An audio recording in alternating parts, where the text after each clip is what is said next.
جو تمہارے اوپر کوئی مصیبت آتی ہے وہ تمہارے ہاتھوں کی کمائی ہے، تمہاری اپنی کرتوتوں کا نتیجہ ہے، اور اللہ تعالیٰ بہت ساری چیزوں سے درگزر فرماتا ہے۔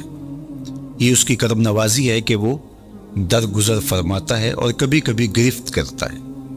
اگر وہ ہر کوتاہی پر گرفت کرنے لگے تو قرآن مجید میں ایک دوسرے مقام پہ ارشاد فرمایا کہ لوگوں کے ظلم کی وجہ سے، بے جا کاموں کی وجہ سے اللہ اگر گرفت کرنے لگے تو زمین کی چھاتی پر ایک چوپایا بھی زندہ نہ بچ پائے۔ تو اللہ جل شانہ اپنے بندوں کو معاف بھی فرماتا ہے اور ان کی گرفت بھی کرتا ہے۔ پچھلی امتیں جب گناہوں میں مبتلا ہوتی تو ان کو تنبیہات کی جاتی، ان کو سمجھایا جاتا انبیاء علیہ السلام کے ذریعے سے، اور انہیں چھوٹے عذاب کے جھٹکے دے کر کے تنبیہ کی جاتی۔ لیکن جب وہ قومیں نہ سنبھلتی تو اللہ تعالیٰ جل شانہ ان کے اوپر عذاب استیصال نازل کرتا۔ عذاب استیصال یہ ہے کہ وہ قومیں وجود سے مٹا دی جاتی۔ اس امت پر اگرچہ یہ کتنے بڑے جرم ہی کیوں نہ کریں، ان پر عذاب استیصال نہیں آئے گا۔ اللہ کے محبوب صلی اللہ علیہ وآلہ وسلم کا پاکیزہ وجود اور حضور کی رحمت کی تنی ہوئی چادر ہمارے لیے بچاؤ کی ضامن بن جاتی ہے، اور ہم اللہ تعالیٰ کی طرف سے آنے والے عذابوں سے بچ جاتے ہیں۔ کفار مکہ نے باقاعدہ مطالبہ کیا، اے اللہ اگر تیرا یہ رسول سچا ہے فَأَمْطِرْ عَلَيْنَا حِجَارَةً مِّنَ السَّمَاءِ، تو آسمان سے ہمارے اوپر پتھر نازل کر۔ تو حضور صلی اللہ علیہ وآلہ وسلم کے رب نے کیا جواب دیا؟ وَمَا كَانَ اللَّهُ لِيُعَذِّبَهُمْ وَأَنْتَ فِيهِمْ، محبوب اللہ کی یہ شان نہیں ہے کہ تو ان کے اندر رہتا ہو اور میں ان پر عذاب نازل کروں۔ حالانکہ پچھلی امتوں پر عذاب نازل ہوا اور یہ امت خود عذاب مانگ رہی ہے۔ کفار نے عذاب طلب کیا لیکن کہا کہ محبوب تیری وجہ سے میں ان پر عذاب نازل نہیں کروں گا، اگر ان کی رحمت نہ ہو درمیان میں ابھی آگ لگ جائے دونوں جہاں میں۔ تو وہ عذاب استیصال جو قوموں کے وجود کو مٹا دیتا ہے، امت مصطفیہ پر، حضور علیہ السلام کے غلاموں پر وہ کبھی بھی نہیں نازل ہوگا۔ لیکن آزمائشی ابتلائیں اور سزائیں ان کو وقفے وقفے سے دی جاتی ہیں تاکہ یہ سنبھل جائیں اور اپنے اعمال کو درست کریں اور اپنا محاسبہ کریں۔ اگر وہ اس کے باوجود بھی نہ سمجھیں تو اللہ تعالیٰ جل شانہ کی سخت ناراضگی کا موجب ہے۔ اہل ایمان پر جو ابتلائیں آتی ہیں، جو آزمائشیں آتی ہیں، اس پر جب وہ صبر کرتے ہیں اور اللہ کی طرف رجوع کرتے ہیں تو ان کو اس کا اجر اور اس کا صلہ دیا جاتا ہے۔ حضور نبی رحمت صلی اللہ علیہ وآلہ وسلم نے ارشاد فرمایا کہ مومن کے پاؤں میں کانٹا بھی چبھتا ہے تو وہ بھی اس کے گناہوں کا کفارہ بنتا ہے، وہ بھی اس کے لیے بہتری کا ضامن بن جاتا ہے۔ تو جو وبائیں آتی ہیں، تکلیفیں آتی ہیں، تو وہ اس کے لیے بہتری کی ضامن ہوتی ہے۔ اسی لیے تو وباؤں سے جو اللہ پر یقین رکھتے ہوئے انتقال کرتے ہیں وہ شہید کے زمرے میں آتے ہیں۔ کتنا بڑا درجہ ہے شہادت کا، لیکن ان کو یہ نصیب ہوتا ہے۔ وہ اپنے آپ کا محاسبہ کرتے ہیں۔ کیسے ہمیں پتہ چلے کہ جو مصیبت ہمارے اوپر آئی ہے وہ سزا ہے یا ابتلا ہے؟ تو علماء نے کہا کہ جو وبا، جو مصیبت، جو تکلیف تمہیں پہنچتی ہے اس پر اگر تمہیں اللہ کی طرف رجوع نصیب ہوتا ہے تو وہ ابتلا ہے، اس سے تمہارے درجے بلند ہوں گے، تمہارے گناہ مٹیں گے۔ اور اگر ان آزمائشوں، ان امتحانات اور ان وباؤں کے باوجود بھی تمہارا اللہ کی طرف رجوع نہیں ہوتا اور تم اسی طرح اپنی زندگی کو گزارتے ہو جس طرح اس سے قبل گزارتے ہو، تو وہ تمہارے لیے سزا ہے۔ تو مجھے اور آپ کو اس موقع پر دیکھنا ہوگا کہ ہم کس مرحلے سے گزر رہے ہیں۔ ہماری کیفیت باطن کیا ہے؟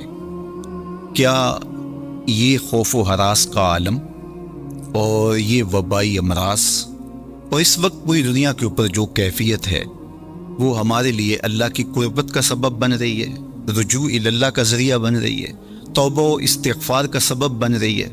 ہم اللہ تعالیٰ جل شانہ کی قربت حاصل کرنے کے لیے کوشاں ہو گئے ہیں، یا کہ ہمارے رویے، ہمارا طرز زندگی اور ہمارا انداز معاشرت بالکل تبدیل نہیں ہوا اور ہم جس طرح کی زندگی پہلے گزار رہے تھے اس طرح کی ہی زندگی بسر کر رہے ہیں؟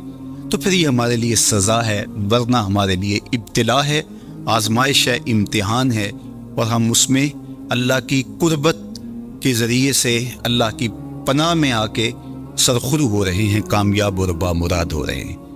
یہاں ہمیں دیکھنا ہوگا کہ اس وقت سسکتی انسانیت کے لیے ہمارا رویہ کیا ہے۔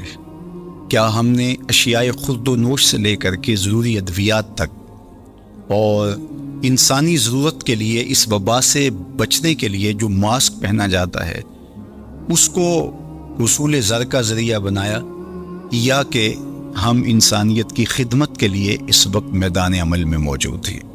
تو ہم اپنے عمل سے، اپنے رویے سے اپنے آپ کو جج کر سکتے ہیں، اپنے آپ کو دیکھ سکتے ہیں۔ اقبال نے کہا تھا اپنے دل سے پوچھ، ملا سے نہ پوچھ۔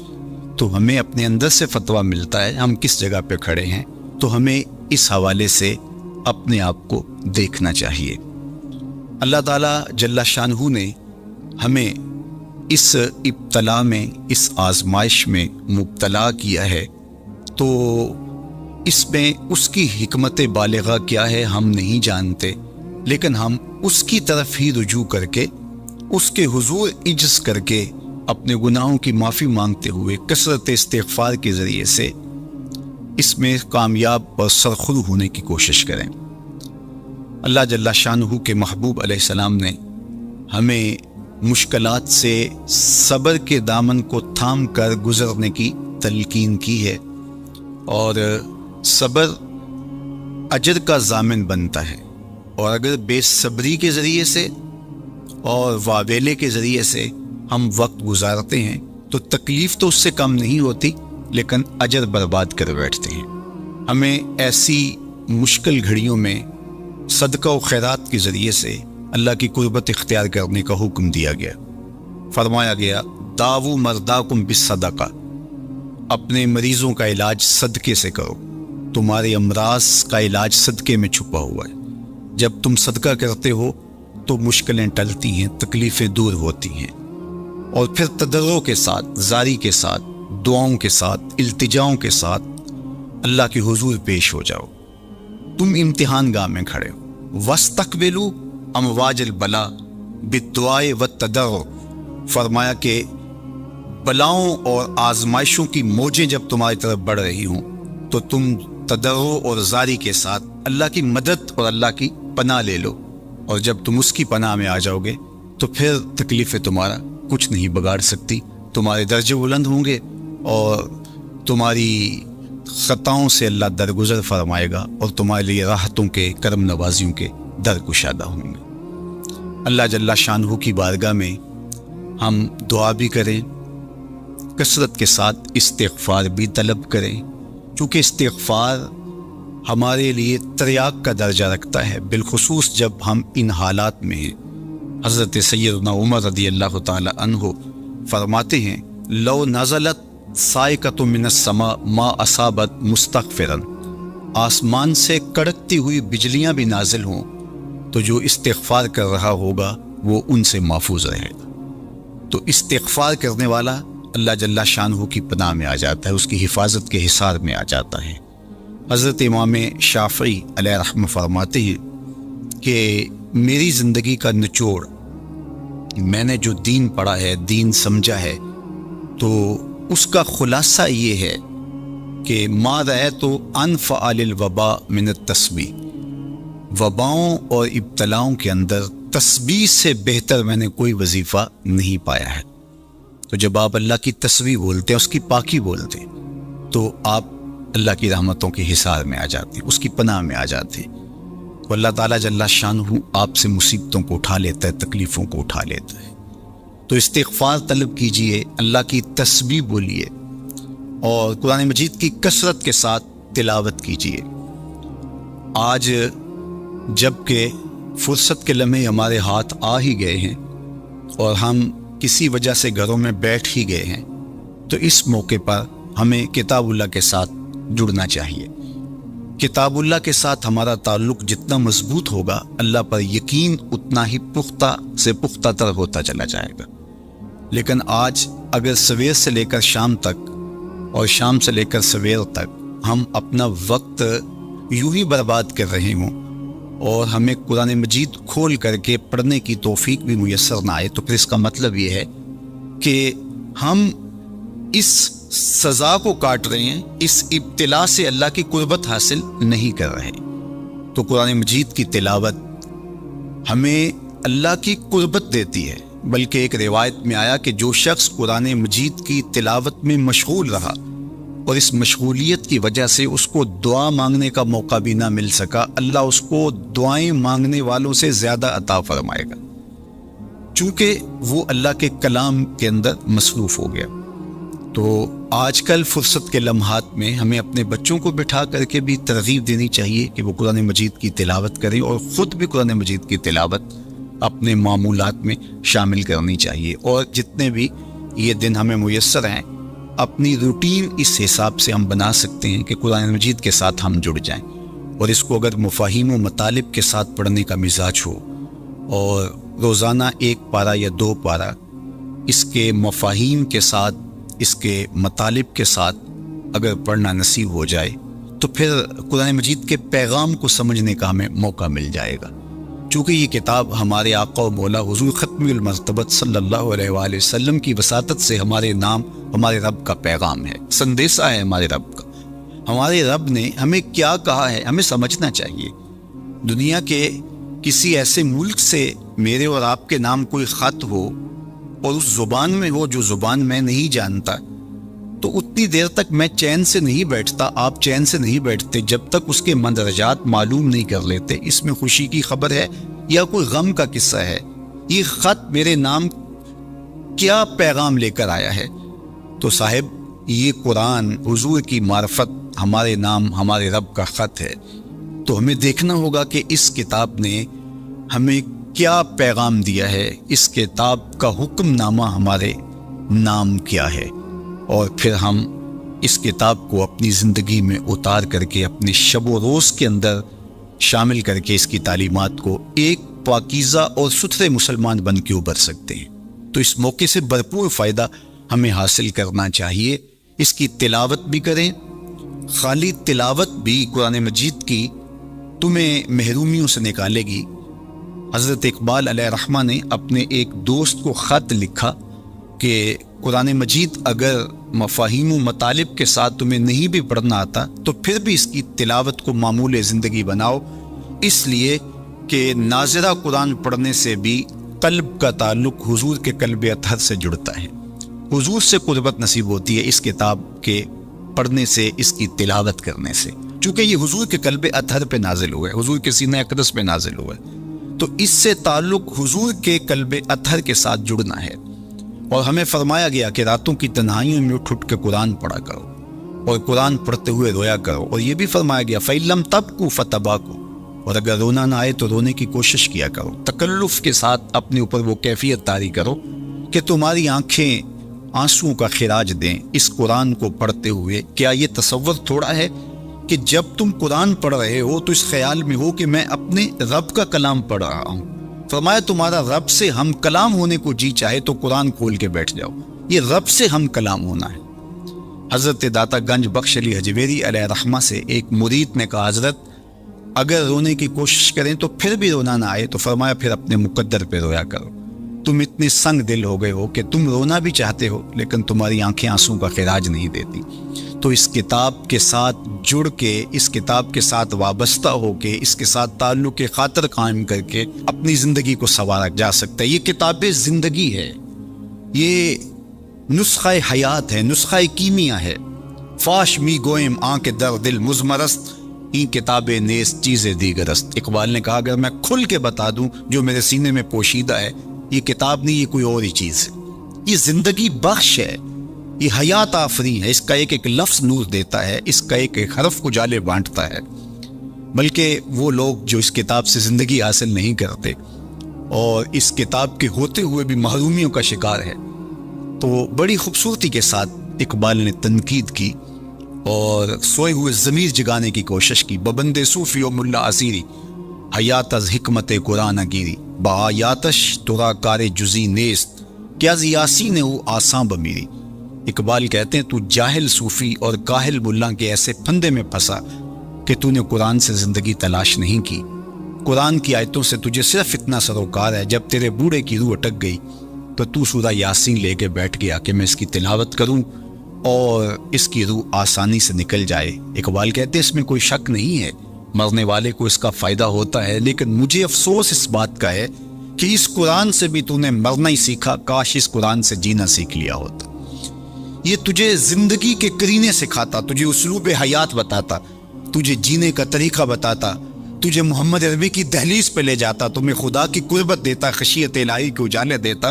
یہ کتاب زندگی بخش اور حیات آفری تھی، تو نے کیوں اس کتاب کے ہوتے ہوئے اپنے آپ کو محرومیوں کے سپرد کر دیا؟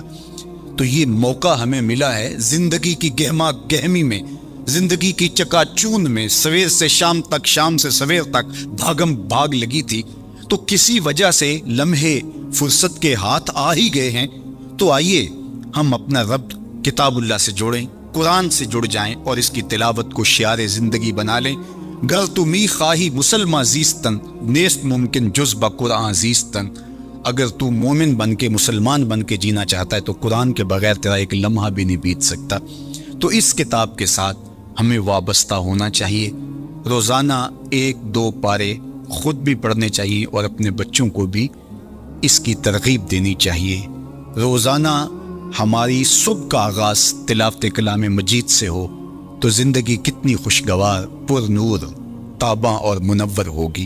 تو اس موقع پر میں مشورہ دوں گا اپنے جملہ ناظرین سے، سامعین سے، کہ وہ کتاب اللہ کے ساتھ جڑ جائیں اور یہ کتاب دیکھنا کہ کیسے موتی اچھال کے تمہاری گود میں ڈالتی ہے۔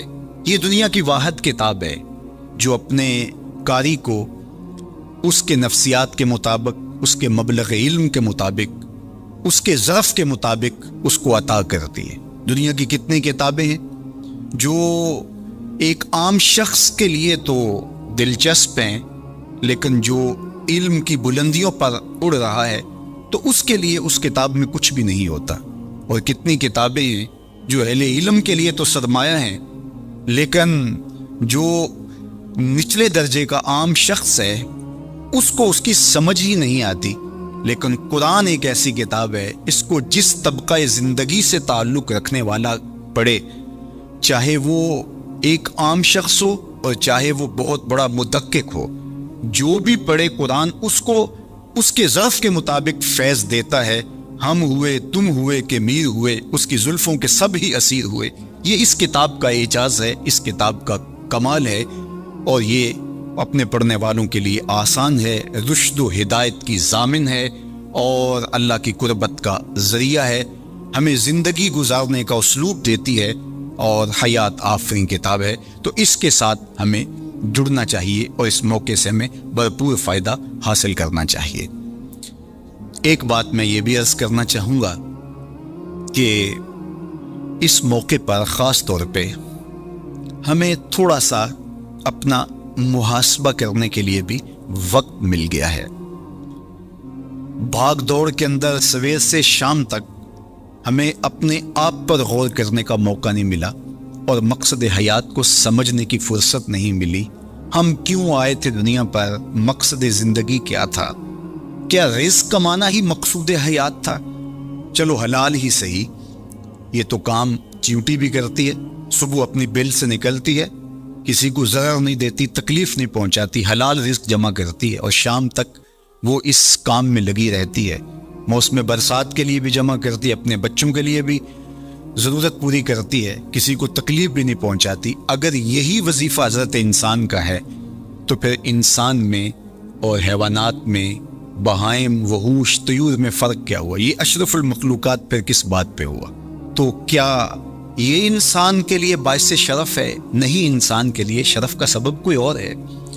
اس نے اپنے مقصد کو سمجھنا تھا، آنے کے مقصود کو جاننا تھا، اور جو اپنے مقصود زندگی کو ہی نہیں سمجھ پایا تو قرآن نے ایک مقام پہ ارشاد فرمایا، من کان فی ہذہ اعمی فہو فی الآخرۃ اعمی، جو اس دنیا میں اندھا رہا کل قیامت کے دن بھی نابینا اٹھایا جائے گا۔ اس سے ان آنکھوں کی بے نوری مراد نہیں ہے، وہ تو حدیث پاک میں آتا ہے جو آنکھوں سے آزمایا گیا، ان دو محبوب چیزوں سے آزمایا گیا، تو اس کو اللہ تعالیٰ اس کے بدلے میں قیامت کے دن اجر دے گا، صلہ دے گا۔ دنیا کے اوپر اگر کسی کو بینائی نہیں دی گئی تو کتنی بڑی آزمائش ہے۔ جہاں اندھیرا ہے، کائنات کی رنگینیاں، خوبصورتیاں، کائنات کا جمال، یہ کیا کچھ ہے کائنات کے اندر، لیکن وہ کچھ نہیں دیکھ پایا۔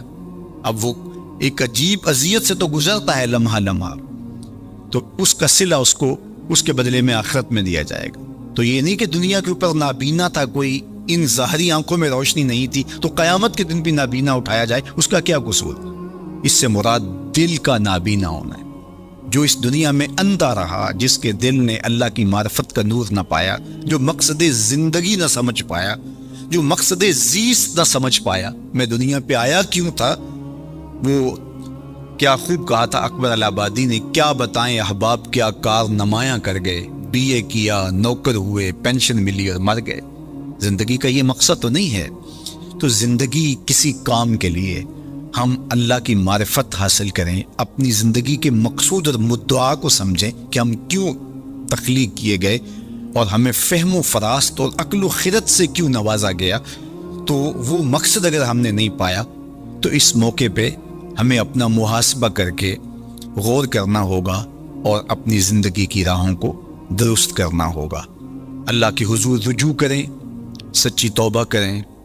آج یہ تھوڑے سے حالات دیگر گم ہوئے اور موت آنکھوں کے سامنے رقص کرتی ہوئی نظر آئی۔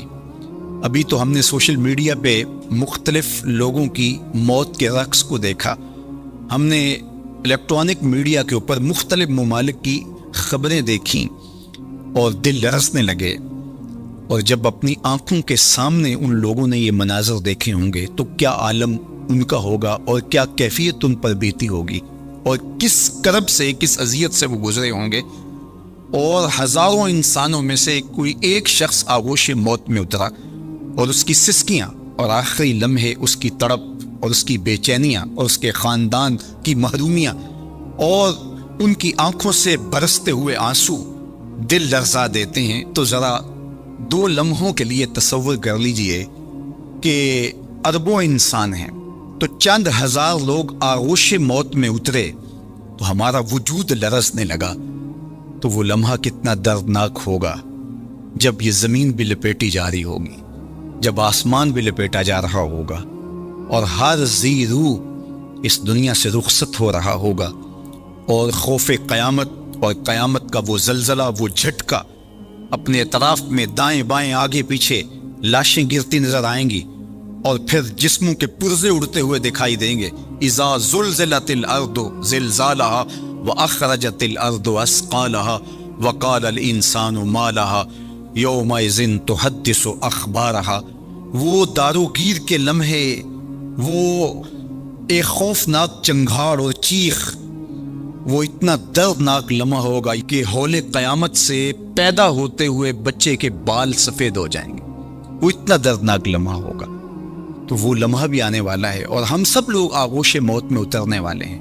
اگر اس وبا سے میں اور آپ بچ کے نکل بھی جاتے ہیں تو کیا موت سے ہم بچ پائیں گے؟ تو یہ ہمارے لیے ایک جھنجھوڑنے کا لمحہ ہے، ہمیں تنبیہ کی جا رہی ہے، یہ تازیانہ عبرت ہے ہمارے لیے، اور ہم اپنی آخرت کی بہتری کے لیے کوشش کر لیں اور دیکھیں کہ یہ لمحات زندگی کے اور یہ گھڑیاں جو آج ہمیں میسر ہیں، ایک وقت آئے گا یہ بھی میسر نہیں ہوں گے۔ اور اگر آج ہم نے عبرت حاصل نہ کی تو پھر سوائے ہاتھ ملنے کے کچھ نہیں ہوگا۔ وہ ایک فقیر تھا، بازار سے گزر رہا تھا تو لوگوں کو دنیا میں کھوئے ہوئے دیکھا تو دل میں رحم جاگا، تو ان کو سمجھایا کہ یہ سب کچھ دنیا ہی نہیں ہے، اس دنیا کے بعد بھی کوئی جہاں ہے، تم نے کسی کے حضور پیش ہونا ہے اور اپنے اعمال کی جواب دہی تمہارے کندھوں پہ ہے، تو آؤ اپنی آخرت کو یاد کرو اور اپنے رب سے تعلق جوڑ لو۔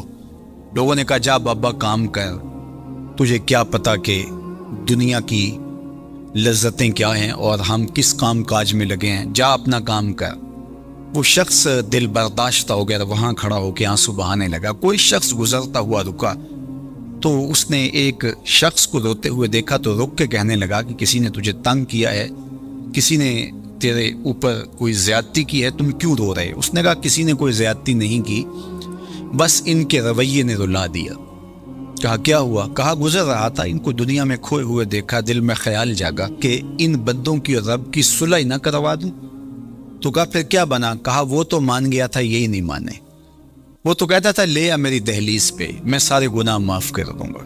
التائب من الذنب کمن لا ذنب لہ، گناہ سے توبہ کرنے والا ایسا ہو جاتا ہے جس طرح اس نے گناہ کیا ہوا ہی نہیں۔ نامہ اعمال سے بھی گناہ مٹا دیے جاتے ہیں، فرشتوں کی یادداشتوں سے بھی محو کر دیے جاتے ہیں، اور گناہ جس جگہ پہ کیے زمین گواہ ہوتی ہے، ہاتھ پاؤں گواہ ہوتے ہیں، سب جگہوں سے محو کر دیے جاتے ہیں۔ اور گناہ سے توبہ کرنے والا ایسے ہوتا ہے جیسے اس نے ابھی ماں کے پیٹ سے جنم لیا ہو۔ تو کہا وہ تو کریم ہے، سورج ابھی مغرب سے طلوع نہیں ہوا، رحمت کا در کشادہ ہے، توبہ کا دروازہ بند نہیں ہوا، تو میرا خیال تھا ان بندوں کی اور رب کی صلح کروا دوں۔ تو وہ تو مانتا تھا، ہم تو مائل بکرم ہیں، کوئی سائل ہی نہیں، لیکن ان سے بات کی تو یہ نہیں مانے۔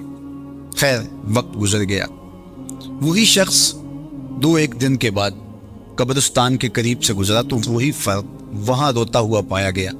تو اس نے پھر اپنی گاڑی، اپنی سواری روکی اور کہا بابا عجیب شخص ہے، بازاروں میں بھی روتا ہے، قبرستانوں میں بھی روتا ہے، آج کیا مسئلہ تجھے ہوا؟ کہا مسئلہ وہی میرا کل پرسوں والا ہے۔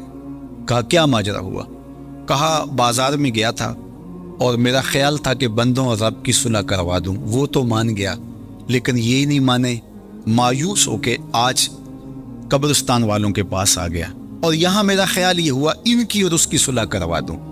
تو بڑی دلچسپی سے پوچھا کہ آج کیا بنا؟ کہا آج یہ مان گئے، وہ نہیں مانتا۔ تو قبل اس سے کہ ہم مانے، یا لیتنی قدمت لحیاتی، ہائے میں نے یہ زندگی آخرت کے لیے آگے بھیج دی ہوتی، لیکن وقت بیت چکا ہو۔ تو آج وقت ہے، وقت پر کافی ہے قطرہ بھی آب خوش ہنگام کا، جل گیا جب کھیت برسا می تو پھر کس کام کا۔ میں نے تو کتب میں پڑھا ہے کل قیامت کے دن نیکوکار بھی پچھتائیں گے، بدکار بھی پچھتائیں گے۔ بدکاروں کا پچھتانا تو سمجھ میں آتا ہے، نیکوکار کیوں پچھتائیں گے؟ جب وہ اپنے اچھے اعمال کی جزا دیکھیں گے تو وہ پچھتائیں گے، جو چند لمحے ضائع کر دیے وہ بھی کیوں ضائع کر دیے، وہ بھی یاد الہی میں بسر کیے ہوتے۔ اور جنہوں نے اپنی زندگی گناہوں میں گزار دی، خواہشات نفس میں گزار دی، آرزوؤں اور تمناؤں میں بسر کر دی، دو دنی چار کے چکر میں پڑے رہے، دولت کے انبار لگ گئے، پھر بھی نفس رجا نہیں ہے، اندر کی خواہشات تشنا کی تشنا ہی رہی، پھر بھی سیرابی نہیں ہوئی، کوزائے چشم حریصاں پر نشد، تا صدف کانے نشد پر در نشد۔ رومی علیہ رحمہ فرماتے حریص کی آنکھ کا پیالہ نہیں بھرتا، کہا کہ جب تک صدف کانے نہیں ہوتا اس میں موتی نہیں آتے، اور سادی شیرازی بولتے ہیں کہ پیٹ بھر جاتا ہے آنکھ نہیں بھرتی۔ تو ساری زندگی حال من مزید کے نعرے لگاتے رہے، جتنا بھی میسر ہوا پھر آگے بڑھتے رہے، آگے بڑھتے رہے، کسی جگہ پہ بھی فل سٹاپ نہ آیا، اور زندگی یوں گزرتی رہی، بسر ہوتی رہی، اور اپنی زندگی برباد کر دی، حتی زرتم المقابر، یہاں تک کہ قبروں میں جا پہنچے۔ تو آج اپنی آنکھوں کے سامنے موت کا رقص دیکھ رہے ہیں، اور ہم پوری کائنات کے اندر دیکھ رہے ہیں کہ جو وسائل سے مالا مال تھے، جنہوں نے دنیا کو تسخیر کرنے کا دعویٰ کیا تھا، جن کا خیال یہ تھا کہ ہم ہر طرح کے حالات سے نپٹنے کی صلاحیت رکھتے ہیں، ہمارے پاس تمام وسائل میسر ہیں، لیکن آج کس طرح بے بسی کی تصویر نظر آتی ہے۔ ایک چھوٹا سا وائرس ہے جو خوردبین سے دیکھا جاتا ہے، اور اس نے انسان کو بے بس کر دیا۔ تو انسان کو سمجھنا چاہیے کہ اللہ کی طاقت کتنی ہے۔ ایک تو قیامت کے دن جب لوگ آغوش موت میں ہوں گے، اور بڑے بڑے متکبرین، سرکش، متمردین، بادشاہ، شہنشاہ، کج کلا آغوش موت میں ہوں گے، تو اللہ تعالیٰ فرمائے گا آج کس کی بادشاہی ہے؟ تو کوئی نہیں بول سکے گا۔ اللہ فرمائے گا انا المالک، میں بادشاہ ہوں۔ فرمائے گا این المتکبرون، تکبر کرنے والے کہاں ہیں؟ تو کہاں ہوں گے تکبر کرنے والے؟ کوئی سر اٹھانے کے قابل نہیں ہوگا۔ اللہ فرمائے گا میں ہوں متکبر، کبریائی مجھی کو زیبا ہے۔ تو یہ کل جو ماننا ہے تو اچھا نہیں کہ آج ہی مان لیں اور اپنی زندگی کو اس کی راہوں پہ لگا لیں۔ تو یہ مختصر زندگی اللہ کی امانت ہے۔ اللہ جل شانہ ہمیں اس زندگی کو اس کے راستے میں لگانے کی توفیق دے۔ یہ آزمائش کی گھڑیاں، یہ سزا کے جھٹکے، یہ عبرت کے تازیانے، یہ ہمارے سمجھانے کے لیے ہوتے ہیں۔ حضرت امام غزالی فرماتے ہیں یہ ڈوبتا ہوا سورج روز ہمیں بتاتا ہے کہ میاں زندگی پائیدار نہیں ہے، ایک دن تمہاری زندگی کا سورج بھی ڈوب جانا ہے۔ یہ پھیلی ہوئی قبریں، یہ جوانی سے بڑھاپے کی طرف بڑھتے ہوئے لوگ، یہ اٹھتے ہوئے جنازے، یہ سب کچھ تمہیں بتاتے ہیں۔ تم سمجھو اور اپنی زندگی کو خیر کی راہوں پہ ڈال لو۔ آج لمحہ ہے زندگی کا موجود لمحہ، اور آج کا پچھتاوا کل کی بہتری کی ضمانت ہوگا۔ کل کا پچھتاوا سوائے حسرت بڑھانے کے اور کچھ نہیں ہوگا۔ اللہ مجھے آپ کو زندگی کی اچھائیاں نصیب فرمائے۔ اج سا بھی نے کھلے راہ بھی نے، انج ٹوکن اکھڑے ٹوکدے نہیں، ٹر پویں تے پینڈے مک جاندے، گھر بیٹھیاں فاصلے مکدے نہیں۔ تو آج ایک ایک قدم بھی چلیں گے تو منزل تک پہنچ جائیں گے، لیکن کل یہ قدم شل ہو جائیں گے، یہ زبان بولنے سے بند ہو جائے گی۔ یہ دارالعمل ہے، وہ دارالجزا ہے، پھر دارالجزا میں عمل نہیں ہوگا، پھر پچھتاوا، پھر ڈاڈا پچھتاوا، سخت پچھتاوا، حسرت پہ حسرت، دکھ، اذیت۔ ہائے کوئی چیخ چیخ کے کہتا تھا میں اس کی بات مان لیتا، میرے گھر میں قرآن پڑھا تھا میں کھول کے دیکھ لیتا، میں مصلحین کی بات سن لیتا، میں اٹھتے ہوئے جنازوں سے کچھ سمجھ لیتا، میں قبرستانوں میں جاتا، ٹوٹی شکستہ قبریں مجھے کوئی کہانی سنا رہی تھی، جن کا طوطی بولتا تھا، پھر ان کی قبروں پہ خاک بھی اڑتی میں نے دیکھی، لیکن میں نے کسی سے عبرت حاصل نہ کی۔ میں نے سمجھا کہ یہ جوانی ہمیشہ رہے گی، یہ زندگی ہمیشہ رہے گی، لیکن سارا خواب تھا ٹوٹ کے بکھر گیا۔ تو آج پچھتاوا ہے، تو کل جو پچھتانا ہے تو آج ہی پچھتا لیں اور اپنی زندگی کو اللہ اس کے رسول کی راہوں پہ لے آئیں۔ اللہ مجھے آپ کو اپنی راہوں کا مسافر رکھے اور زندگی کو حضور علیہ الصلوۃ والسلام کی اطاعت کے فرما برداری کے دائرے میں لے آئیں۔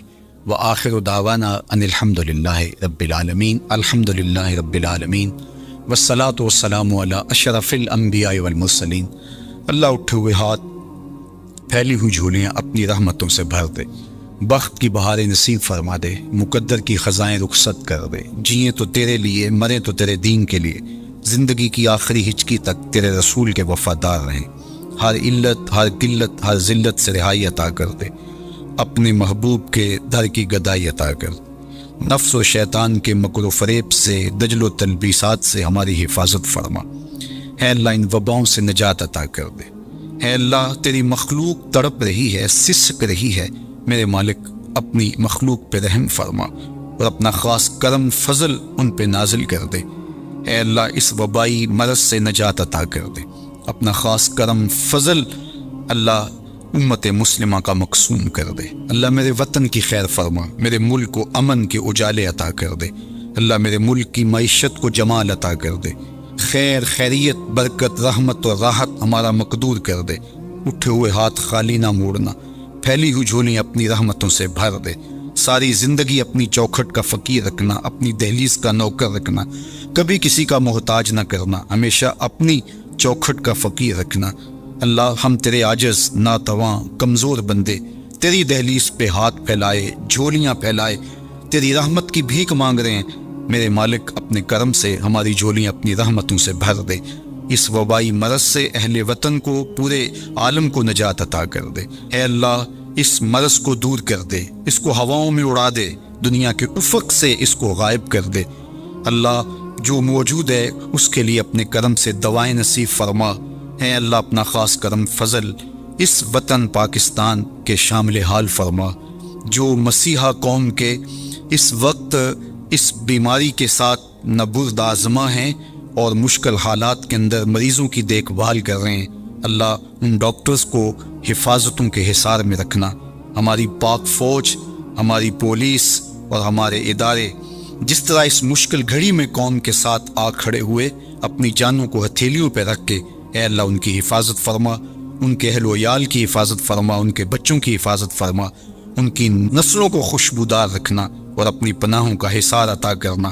اللہ میرے وطن میں نظام رسول کی بہاریں پیدا کر دینا۔ اللہ خیر اور بھلائی مقسوم کر دینا۔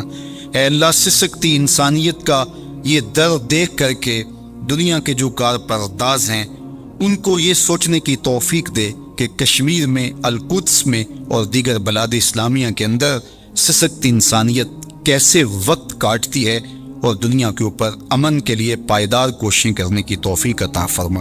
اللہ ہمارے اٹھے ہوئے ہاتھ خالی نہ موڑنا۔ جملہ ناظرین کی جتنی دعائیں ہیں اللہ اپنے کرم سے مستجاب فرمانا۔ بے اولادوں کی جھولیاں اولاد سے بھر دینا، دکھیوں کے دکھ دور فرمانا، پریشان حالوں کی پریشانیاں دور فرمانا، بیماروں کو شفا عطا کر دینا، بے اولادوں کی گودیاں اولاد سے ہری کر دینا، انہیں اولاد نرینہ بھی بخشنا، اولاد مادینہ بھی بخشنا، اور ان پر اپنی خاص رحمات کا نزول کر دے۔ وصلی اللہ تعالی علی النبی الامین وعلی آلہ واصحابہ اجمعین۔